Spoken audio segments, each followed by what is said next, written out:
Good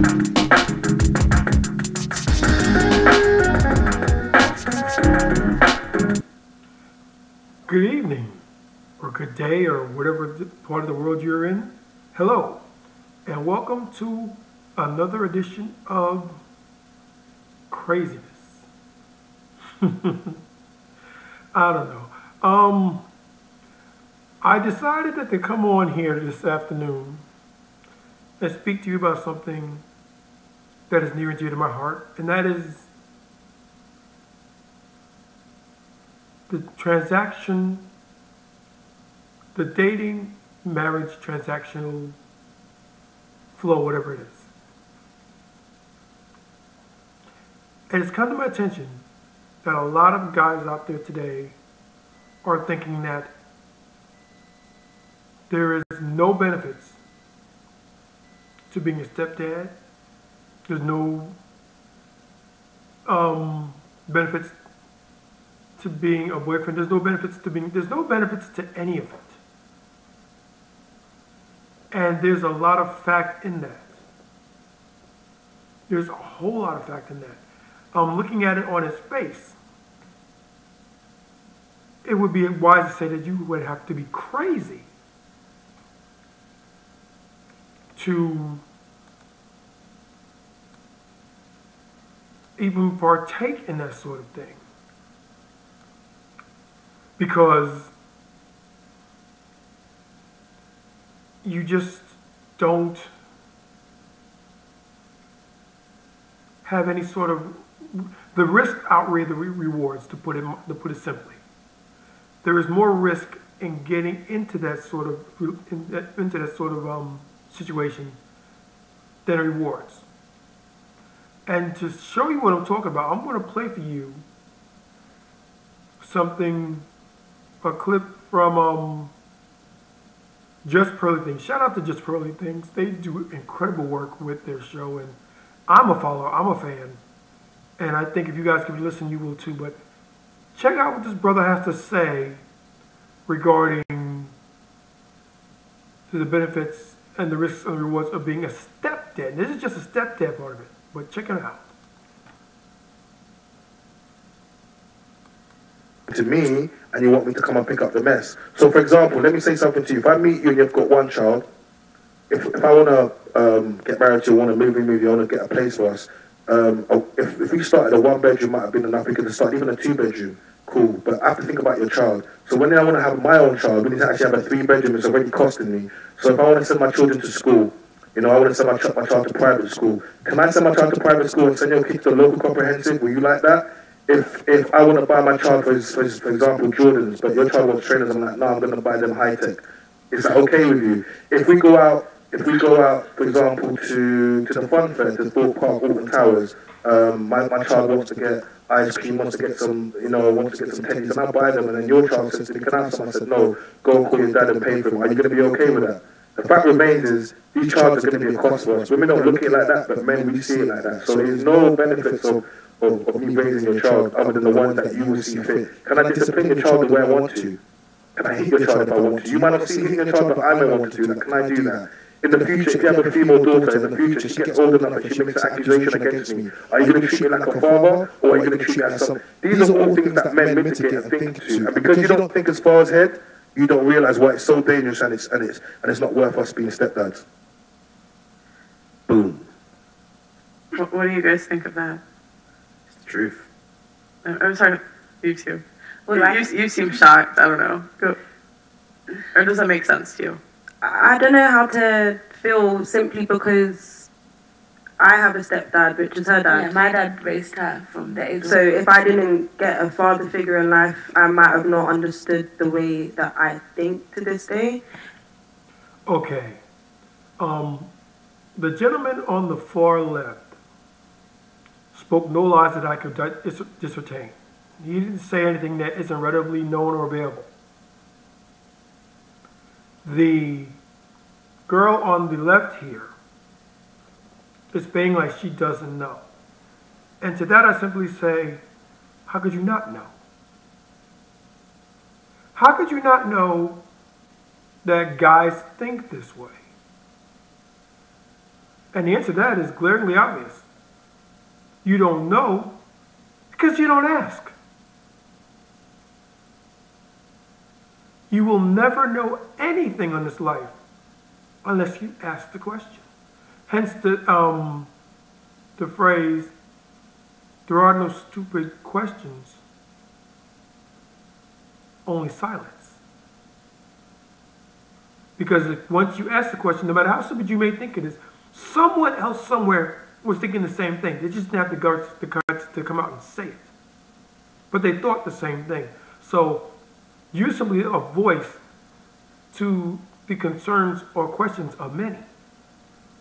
So don't feel bad if you have to ask a question. Everyone has to ask a question because no one knows everything.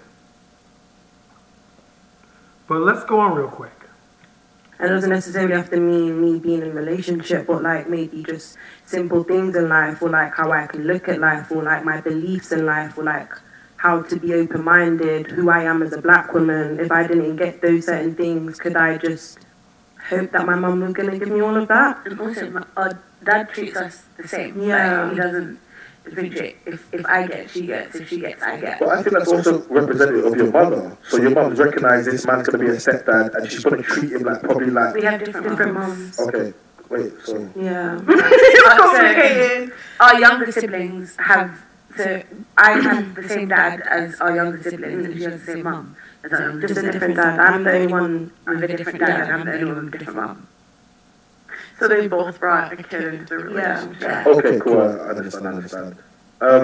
Yeah, but I'll still say the same thing. I think before men were respected for being stepdads. Like they were respected. They were seen as they were picking up another man. There was literally women would be like, "Oh my god, I can't believe I'm getting married. This guy's come." But now it's like, they think being a single mother is like empowering and it's something to be proud of. I'm like, girl, like you can't even keep the man that you bred from. Like we don't respect that over here. And when we say it loud, it sounds mad because men don't say this because they're not going to stay around long enough. They're just going to hit it and keep it moving.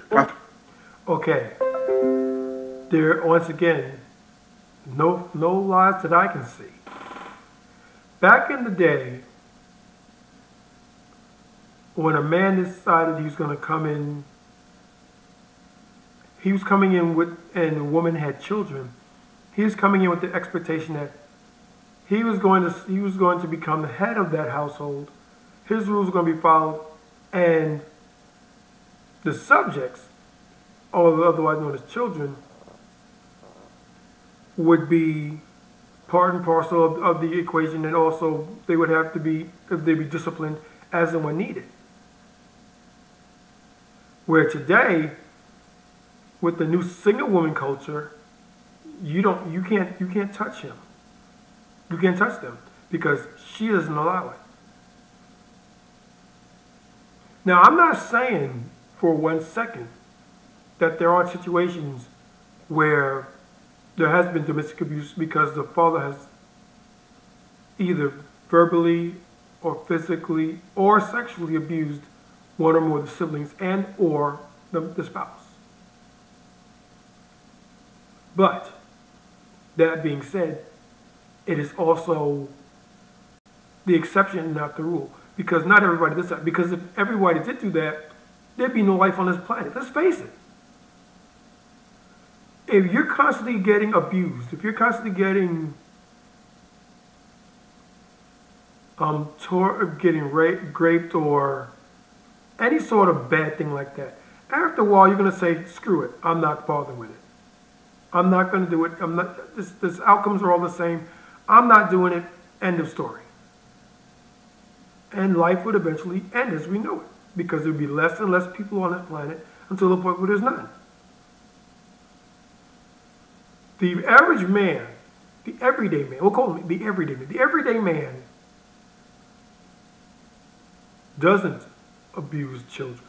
They don't abuse the spouse. They don't go out on the spouse. They stay faithful. Mainly because they can't believe that they actually got lucky. Oh my God, she wants to be with me. There's no way I'm leaving her now. There's no way I'm stepping out of her. I'm in this because she sees enough in me to actually care about me, and I'm not going to ruin that. And that, in a nutshell, is exactly what it is. I'm not going to ruin it because I'm not going to put myself in a position that's going to have me second and third guessing myself or my impulses or desires or choices. One of the best things I ever heard in my day-to-day activities and interactions is a simple truism, and it's you can't be in a bad situation if you're not there to begin with. Think about that for a second. You cannot be at fault in a situation if you're not in it. If I choose to take myself out of that situation to begin with, how can I possibly be at fault? I'm not at fault because I wasn't there.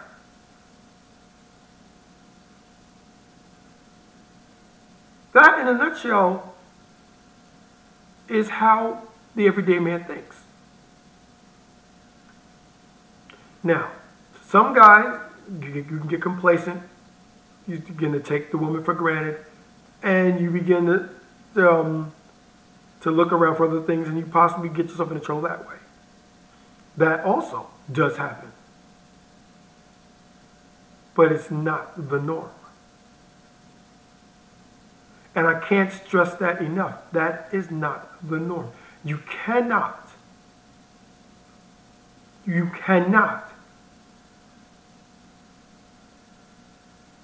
equate the needs of the many or the actions of a few. It doesn't make logical sense. It doesn't make any kind of sense for that matter. Which is why growing up in school, I was always didn't like that sort of thing. I didn't speak up about it because I was a good kid. I was a good kid. But I never stopped thinking about it. How could you punish the entire class because one or two people acted out? I mean, I know it's because the thing was the ones that didn't get punishment would rein the one or two unrulies in line and be that way. But that's obviously isn't what happens. So why do it? Let's continue. I think there's also a correlation between that and the promiscuous behaviour of women as well. Because we were talking about hoes before. When you sleep around indiscriminately, you're not really trying to filter out who you've got a connection with, who you see something long term with. That's when you're more likely to end up being a single mum because you're having sex with a guy that probably you've got no future with, and then you just end up with this kid. So I think there's a lot of that going on as well. How these women end up single mums. Well, and the problem is it's a lot bigger liability nowadays to become a stepfather because one, like if she leaves, you have no rights to that child. So you could raise a kid for 10 years and you could never see that child again. And that, in a nutshell, is what guys face today. And that's the reason why they're opting out of it. Men go their own way, MGTOW. Because at the end of the day, when everything is said and done, why in the world would you take it upon yourself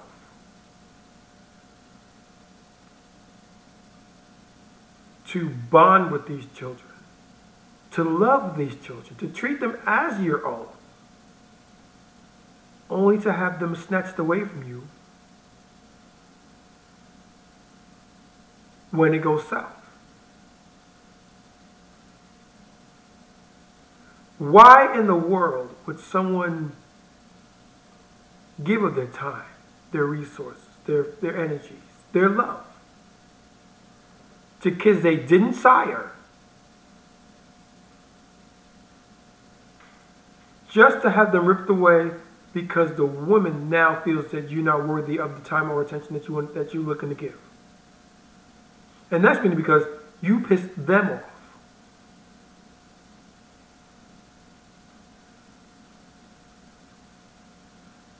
You know, full disclosure time. I am very happily married. And quite some time ago, my wife and I were talking, well, this is my girlfriend then, And she asked me, what would I do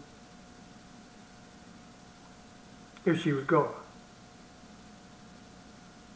And I told her, quite frankly, that's it. Then you'd be gone. And she said, but I would want you to be happy. And I said, I'm very happy right now. If I were to lose you, I'm done. One time and out the door. And looking at today and seeing how far society has digressed and how more corrupt and unrealistic the dating market has become, not only do I stand by it, I double down on it. There is no way, after having the closest thing to perfection, because no one can be perfect. I'm well aware of that. She has her faults, so do I. But at the end of it, where we come the same is we try to have more good days than bad days.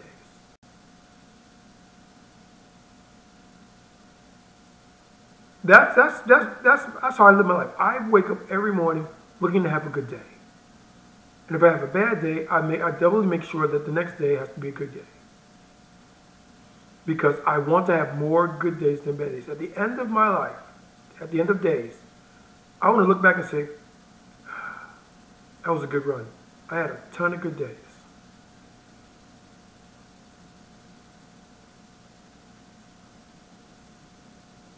That's it. No more, no less. And looking at today's dating pool and the stuff that I would have to deal with to try to recreate what I had with my wife with another partner.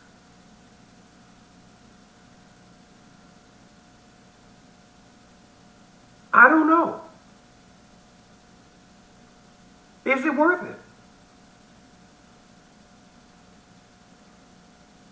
Will the rewards outweigh the risks?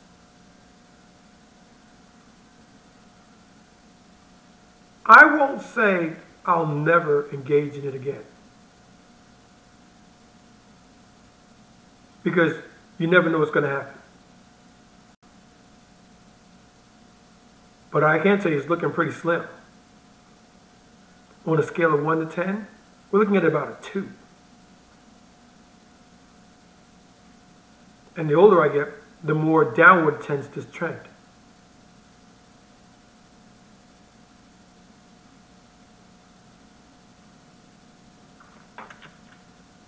And then on top of that, like if you get married to her and you get divorced, like she can take half and put you on child support if you have more kids. And women leave 70 to 80% of the time, 90% if they're college educated. Mm-hmm. Those stats are outrageous. And they're stats.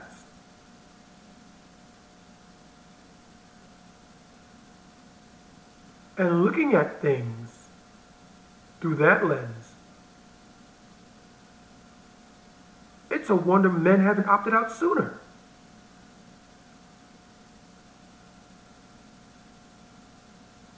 It beggars belief to think that men enter the dating place with as many things stacked against them as they do.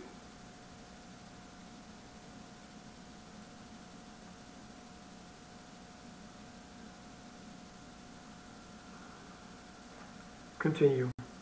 Yeah, we're the ones. A lot of times, women are afraid of being left, but we're the ones leaving. Does that surprise you? Not really. No. No. Do you think that's normal with like what you've seen? Yeah, definitely. And right there is the epitome of today's woman, today's man, and today's marketplace.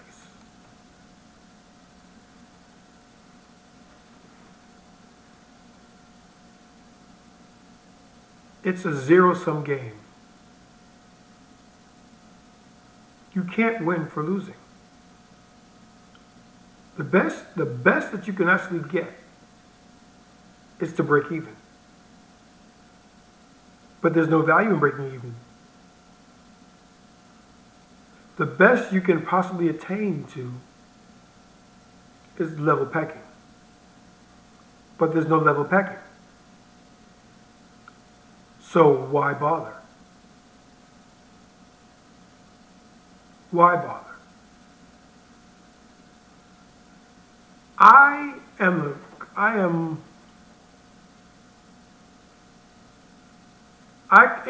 considered that I'm a simp.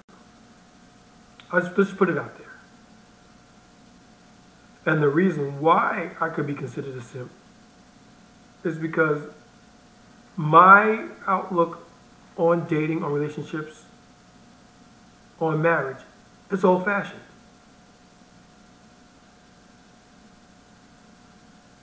I began dating with the intent to marry. I didn't have a high body count, mainly because of my inability to see things. And that's a story for another day. That's a funny story for another day, but that's for another day. My inability to see things for what they were, thus resulting in a low body count. And issues with how I saw myself.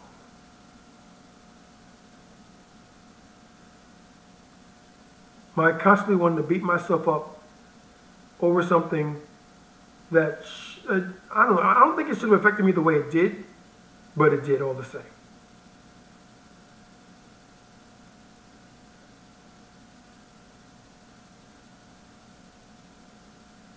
And I'll tell you this,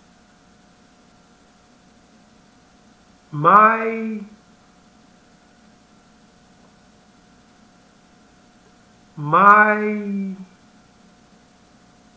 choices, my decisions, the things that I thought would make me a better person, the path I chose to walk, and I chose it. Let's be real.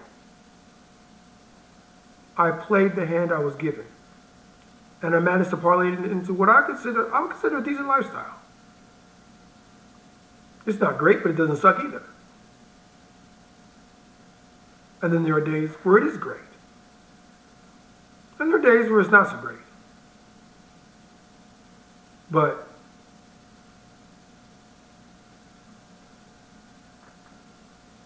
all in all,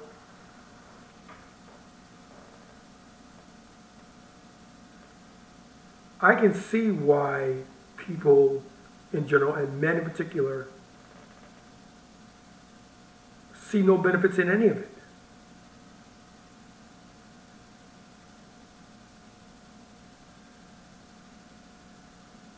The only reason why I think people should actually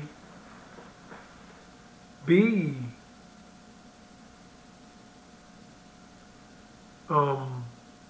pursuing of today's marketplace is the people that honestly believe, hand on heart,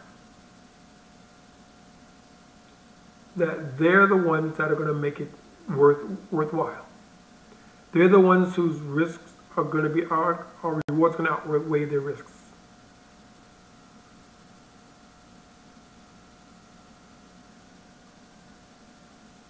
But what do you think?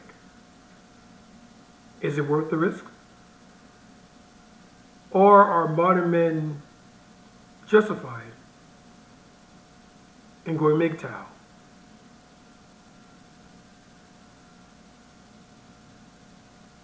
Answer in the comments below. And thank you for once again allowing me to vent. If you like what you're hearing, you know the 3 rules.